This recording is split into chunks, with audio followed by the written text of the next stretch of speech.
Few friendships in Hollywood history were as powerful, complicated, and deeply loyal as the bond between Frank Sinatra and Sammy Davis Jr. For decades. They ruled the stage, traveled the world, and became the ultimate faces of the legendary Rat Pack.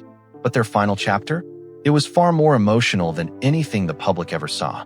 And honestly, the way it ended between them will completely change how you look at the Rat Pack. Sammy Davis Jr. was literally born into show business. From the time he was a kid, he was captivating crowds with a mix of singing, dancing, and raw charisma that nobody else could match. But behind the applause, his life was a brutal uphill battle. He faced rampant racism, intense personal struggles, and career setbacks that would have broken anyone else. Instead of quit, Sammy just pushed harder, eventually becoming one of the biggest stars in America. By the late 1950s, he was running Vegas alongside Frank Sinatra and Dean Martin. Together, they were the definition of cool. But as we all know, fame doesn't make you bulletproof, and for Sammy, a lifelong habit was about to catch up with him. For years, cigarettes were just part of his image. You rarely saw him on stage without one. Sadly, that habit eventually led to throat cancer. When doctors offered a surgery that could save his life, it came with a devastating catch. The operation would leave him unable to sing.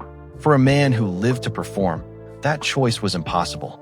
Sammy chose to keep his voice, even knowing it would cut his life short.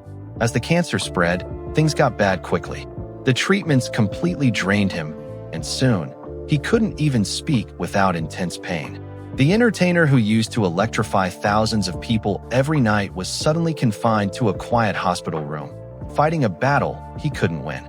His closest friends rushed to his side, but there was one specific person Sammy was waiting for. Dean Martin came by and spent most of his visit just quietly holding Sammy's hand. But Sammy kept looking at the door, waiting for Frank Sinatra. Frank desperately wanted to see him, but he was completely paralyzed by the reality of losing his best friend. People close to Sinatra said he actually drove to the hospital multiple times, but just sat in his car, unable to walk inside. The emotional weight was just too heavy for him. Finally, on May 16, 1990, Frank found the strength. When he walked into that room, the energetic performer who once owned every stage in the world was completely fragile. But the second Sammy saw Frank, his eyes lit up. What happened next is easily one of the most heartbreaking moments in Hollywood history. Frank sat by the bed and took Sammy's hand. The two men looked back on over 50 years of memories, the sold-out shows, the late-night wild adventures, and the serious battles they fought together against segregation in Vegas. Frank started breaking down, realizing he was saying a final goodbye to a man he considered absolute family. Because of the cancer, Sammy couldn't speak. He couldn't say goodbye back. So, he did the only thing he knew how to do. He gently tapped a rhythm with his feet against the bed. Frank understood instantly.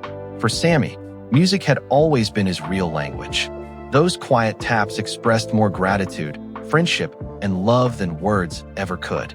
It was his final performance, not for a packed theater, but for his brother. Later that very day, Sammy Davis Jr. passed away at the age of 64. If you love this story and want more classic Hollywood history, make sure to subscribe to Hollywood Bulletin, turn on notifications, and never miss another unforgettable story from the legends of the Golden Age.